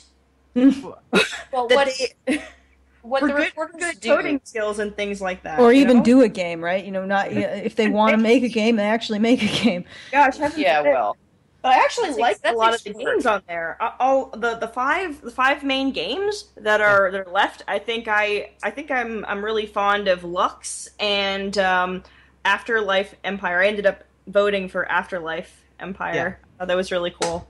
I think it's really cute. I think it has a lot of potential. There's people like, none of the ideas seem to be good. Everybody need to be bad. Everybody seems to like at least one of them. So that's good. One thing I want to just tell you, Matt, just in this moment that I have, is anytime a reporter says, well, but don't you think that? You know that they're going to take whatever you say and they're going to prune it word by word if they have to with ellipses in between. Maybe they'll delete the ellipses just to make it more readable and create whatever answer they want to create. Oh no, like we've definitely understood that. It's just like, again, it's been this thing, like, because so many journalists like said so many stupid things at the beginning of the production. The number one thing journalists actually ask us is like, "Will you mention the stupid thing that I said before?" And we're like, "No." It's like, that's been a big thing. They actually are trying to cover their ass on stupid things they've said. Yeah, well, of course, but I mean, it's absolutely like, I've been interviewed by quite a lot of people, and you can tell a hostile interview. Usually, if you're speaking verbally with them, not necessarily over email, but speaking verbally, you can tell just by the way they phrase the question. Oh yeah, like, and I get that. Like, I've had like some media training. It's just like, even then, it's just they never give the right. They never. I always like, they expect me to get offended, and I'm like, no, that seems like a valid question. Let me answer it. Yeah, like that. Oh. That's. Yeah, well, I mean, that's the only way you can go, is not be shocked by their questions, not be shocked by their stupidity, not be shocked by their assumptions, not be shocked by the fact that they've already pigeonholed you as a villain, right? Yeah. And just answer the questions and hope for the best, right? Like, right. I was interviewed, I forget what website it was for, and it was a 45-minute long interview. We talked about a multitude of topics. The only time we talked about false rape accusations was when she asked me about them, right? And basically forced the conversation to go in that direction, right? And then my entire 45-minute interview with her was a half of a sentence quote, and basically a statement that implied that was all I wanted to talk about was false rape accusations. Yeah, that sounds like them. Yeah, like, again, that's sort of been our thing. It's just they're not even asking us the questions. They're just like, we'll make stuff up. You know what? I just let them all know right at the start, because they'll be like, oh, and I'm going to be recording this. Is that okay? And I'm like, oh, sure, I'm recording it too. Yeah. Checkmate. Well, no. And then I upload the recording to YouTube. No, like, I understand. Sorry, this is our big thing. It's like, as I said, like, I have television experience where, to put it, like, things that have legitimately happened to me on a television set. The producer got the PA to get EMT to slow down so they could get the last shot of the guy overdosing. I've done basically in television, it's like so much, they're so much better at it that even when, like, the video game people, like, we keep running into them. One tried to bribe us, and I was just like, this is... Oh my gosh, really? Yeah! They said if we dropped something that they had said, they would give us, like, at PAX, they would talk about us pleasantly. Like, they would push us at PAX. What? Yeah. And we were just like, I was just like, what, really? No. Like, you're a great guy, man. Your integrity is fantastic. In fact, talking about that, how would you define journalistic integrity? Where do you feel on the whole GamerGate situation? I mean, you don't have to go into anything you don't want to, but I'm saying in terms of this kind of dishonesty, I mean, where do you stand on that? Well, I think, like, what's just coming up is that basically the barrier to entry to make a game is much lower now, because you don't have to buy dev kits and stuff. So now they're artificially creating this barrier to entry by creating an indie culture. And thus the people who, like, control the indie culture can be kingmakers. They can say which games get made and which games go down. And the whole Gamergate thing was like, one person got caught out, and now everybody's denying that there is that sort of a culture. And what's happening is it's, like, slowly unraveling. And the big thing is that I don't see, like, a lot of the AAA stuff, like, I'm looking at them, and, like, that's not really where, I don't even know why they're engaging in the conversation, because it's kind of, it's like, we haven't done anything wrong, but we still blew $20 million on marketing. It's like, no. Marketing is as adjacent to evil as you can get. You've got, you've got simulated blood on your hands, but don't worry, it's fine. But at the independent scene, it was just like people who had very little seniority taking money from other people who didn't seem to have a lot of money, and then, like, not rating things or, like, just giving their friends, like, huge preferential treatment.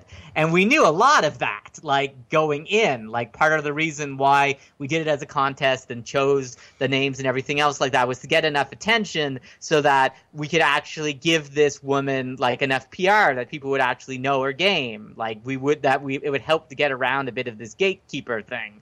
But we just didn't think that it would be like, hey, someone's trying to get through the gate, let's all jump on him and punch him.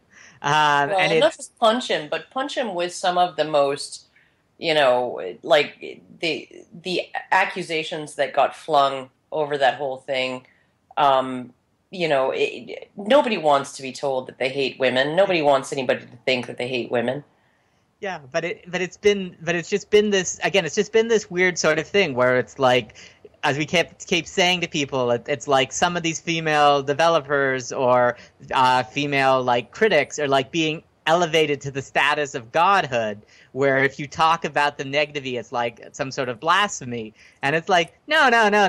Like, I can admit they got, like, 80% of it right, but that means that they've got 20% of it a little wrong. We should, like, point out these things. But it's just been this thing that to even do that is again, to spit on the cross or something like that. It just, we again, almost no one has criticized any particular point that we've made, especially because when we expound upon it, they look like idiots. But it's just like, you shouldn't be going against this person, or you shouldn't be hanging out with these people. And you're bad people. Yeah. Yeah, you're bad people, Matt. You're bad people. You got the bad people sticker on your... And so are we. We're very, very, very bad people. Oh yeah, but We're I don't so bad. I don't get any of that. I don't get any of that bullshit, right? Well, you're right. No, once you actually just declare, you put your flag out there, bad. They leave you alone. They're just like, okay, we're moving along. But But as I said, like, I wrote a post about this, and it happened a couple times. Like, somebody Skyped me, and then a couple people emailed me. But, like, some of the smaller people who are, like, doing videos and stuff are, like, getting called about it. One of them got an harassing phone call, and a couple other people have been, like, receiving threats, like actual threats. And I wrote this post, like, I don't understand this. You have a direct, like, email to me. I read every one, and you can, like, send an email to the media account, and I'll totally go on your podcast, and you can call me horrible for half an hour. Like, I'm actually, like, I booked off time from work for this, but it's like none of that is going on. It's just it's like we have to talk among it ourselves, and, like, I'll do a name search for me, and they'll be saying something in a completely wrong manner, and I'll be like, well, actually, if you go here, you can see this, and it's like, stop ruining our criticism. Like, stop using facts. All right, one final question. What do you think? What do you hope that people come away with from this GamerGate situation? What do you think the conversation needs to be to sort of bridge that divide between this problem in gaming journalism and the gamers? What do you think we need to do to, or at least the conversation that needs to take place? You need alternative means of funding projects, and if that's something like the Fine Young Capitalists, that's something like another group that is basically totally focused on finding good ideas and making those games so that those people can get enough like collateral, like famous collateral, that they made a game that people like, that people buy, that they don't have to deal with all of the gatekeepers. That's the only fundamental way to change the system. I don't think that setting all the journalist people on fire will get rid of the problem. Yeah, I agree. I mean, I don't think this is really about just completely destroying those people. I think it's really, we need to hold them accountable, because people really do make those kinds of purchasing decisions based upon the things that they say, and when they violate that trust, it can be really bad. There's in the video game world, there's no shelf space, there's no individual unit cost. Your largest factor that you can't control is just publicity. And again, they seem to be having sex with each other, which is not uncommon in the media world at all. But it's just that they're more attractive in the media world. I mean, it's been the weirdest thing that I'm like, this is amazingly incestuous. But it's that we don't want to have these kingmakers. Like, that's the whole thing. And moving to more of a community focus so we don't have kingmakers seems to be a better way of doing that. That no one person can decide what games are made and what games aren't. Well, I think it should be a matter of the gaming public. Right? Yeah. The gaming public, the people who want to buy games, should be the ones who have the say over what games are made. Right? Yeah. And this is what freaks me out about the plethora of articles from journalists in gaming that have come out over the last few days or so, basically saying, fuck your demographic, fuck your target demographic, you don't need them, they're a bunch of misogynists, right? Gaming can go on without them. Gaming can go on without the people who buy the games? Really? No. Again, Gaming is going to leave those assholes behind.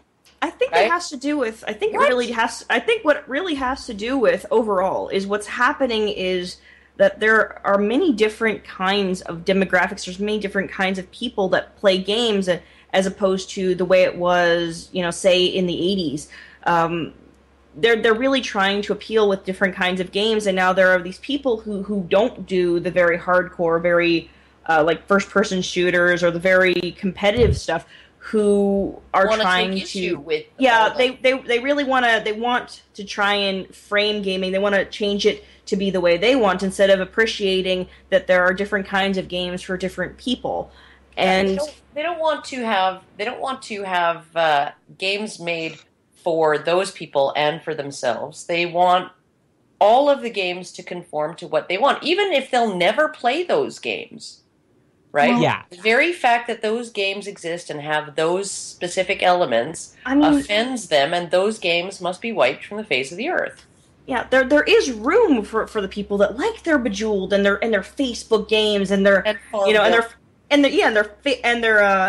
first person shooters and their role playing games, their high fantasy role playing games. There's room for all those people. We just have to not let one side rule the discussion about all the others.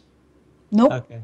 And I think that we probably we're hitting the wire in terms of time. Yeah, I guess we gotta. So we gotta thank everyone. We gotta thank Sage, who had to pop out, so he's not here to receive his thanks. Yeah. But we'll send them telepathically, and he'll receive them through his gingerness, I guess. Yeah, through the billions of antennae that are his hair.